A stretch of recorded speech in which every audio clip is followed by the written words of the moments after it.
अस्सलाम वालेकुम एवरीवन, कैसे हैं आप सब? आई होप आप सब खैरियत से होंगे। सो आज हम थोड़ा सा बिटकॉइन का एनालिसिस करेंगे, ठीक है।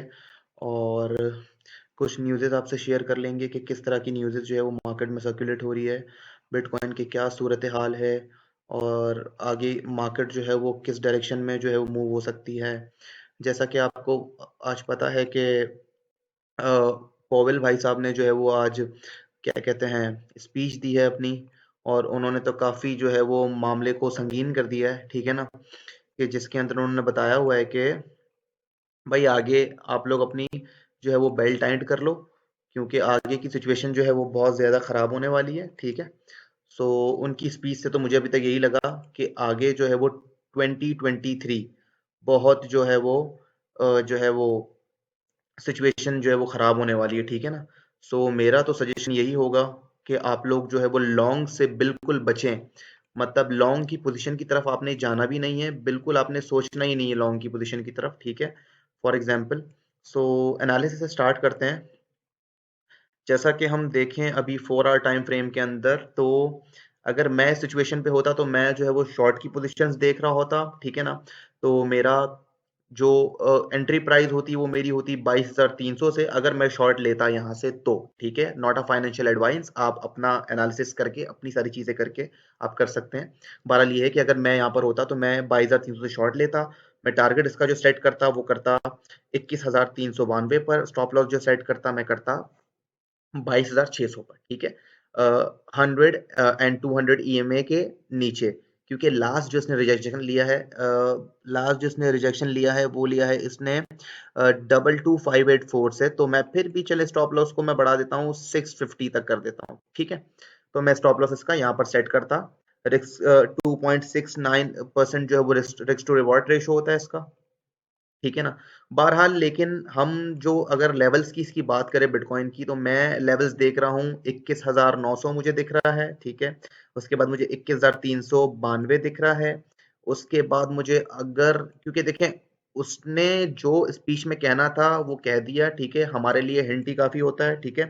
तो मैं इसको आने वाले कुछ मंथ्स के अंदर इसको मैं देख रहा हूँ 20,400, 19,500, और बहुत ज़्यादा बुरी अगर सिचुएशन रही तो 18,000, ठीक है ना। 18,000 से मैं इसको फिर थोड़ा सा रिवर्स होते हुए, मतलब यहाँ से ऊपर जाते हुए एक्सपेक्ट कर सकते हैं बहरहाल। लेकिन ये कि ये तो 100% श्योर है कि ये जा रहा है 2019 की रेंज के अंदर, ये जा रहा है इजीली, ठीक है। सो अपने रिस्क जो है वो मैनेज करिएगा।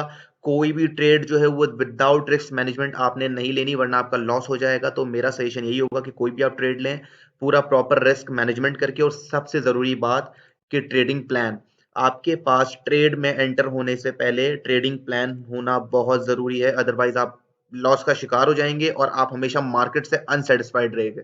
आप समझ रहे हैं बात को? तो मेरा सजेशन यही होगा, ठीक है। अच्छा, crypto fair and greed index देख लेते हैं हम। तो ये भी न्यूट्रल में है, लेकिन ये आने वाले कुछ टाइम के अंदर ये फेयर की तरफ चला जाएगा, 110% श्योर हूँ। इस टाइम पे अगर आपकी कोई भी होल्डिंग्स है तो आप उसको सेल कर सकते हैं और एक अच्छी पोजीशन लेने का वेट कर सकते हैं। अपने फंड्स रेडी रखकर एक अच्छी पोजीशन लेने का आप लोग वेट कर सकते हैं, ठीक है। क्योंकि पॉवेल भाई साहब का तो समझ में आ गया कि भाई ये तो बिल्कुल मूड के अंदर है कि, और हमें जो सुनाई में आ रहा था कि 25 बेसिस पॉइंट, हमें ऐसा लग रहा था कि 25 बेसिस, लेकिन ऐसा नहीं होगा। वो 50 बेसिस पॉइंट ही बढ़ाएंगे अगर उनको बढ़ाना हुआ भी, ठीक है। तो ये चीजें आपने थोड़ा सा जो है वो ध्यान रखनी है, ठीक है।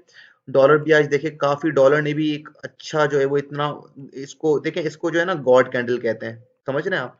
इससे ये पता लगता है कि मार्केट जो है वो, क्योंकि डॉलर ऑब्वियसली बात अगेंस्ट चलता है, तो जिस तरीके से ये ऊपर जा रहा है, तो उससे तो यही पता लगता है कि ये आने वाले वक्तों के अंदर इसका ऑल टाइम हाई भी तोड़ देगा मेरे हिसाब से। अप्रैल और मार्च की एंडिंग या अप्रैल की स्टार्टिंग में ये अपना ऑल टाइम हाई भी आई गेस तोड़ देगा, ये जिस तरीके की ये रैली, क्योंकि बहुत स्ट्रांग उसकी जो स्पीच है उसने इसको और भी ज्यादा स्ट्रांग कर दिया है, ठीक है ना। और उसने स्पीच के अंदर एक और बात बोली है, क्रिप्टो को खैर बैन का तो उसने ऐसी कोई बात नहीं की बैन की, लेकिन उसने कहा है कि ये कोई ट्रांसपेरेंसी नहीं है इसके अंदर, मतलब कोई भी जो है वो पैसे लेकर भाग रहा है। उसने एफटीएक्स को ही रख के बोला कि कोई भी पैसे लेकर, मतलब बिल्कुल भी इसके अंदर ना ट्रांसपेरेंसी नहीं है। उसने ये नहीं बोला कि बैन कर देंगे या खत्म कर देंगे, उसने कहा कि ठीक है चीज, लेकिन इस क्रिप्टो स्पेस के अंदर ट्रांसपेरेंसी नहीं है, जो कि वो सही कह रहा है। और आपको भी पता है कि 2022 के अंदर कितने सारे जेनेसिस, एफटीएक्स और कितनी सारी कंपनियों का हशर नशर बुरा हुआ है ना। तो इस हिसाब से ठीक है। सो आज की अपडेट जो है वो यहीं पर थी, एक शॉर्ट अपडेट थी तो जो मुझे आपको बतानी थी, और बिटकॉइन की मैंने आपको रेंजेस बता दिए, इन रेंज के अंदर ही आप ट्रेड करिएगा, ठीक है। और अपना बहुत सारा ख्याल रखिएगा। चैनल को अगर सब्सक्राइब नहीं किया तो सब्सक्राइब कर लीजिएगा, लाइक नहीं किया तो काइंडली वीडियो को लाइक कर दीजिएगा। तब तक के लिए अल्लाह हाफिज, थैंक यू।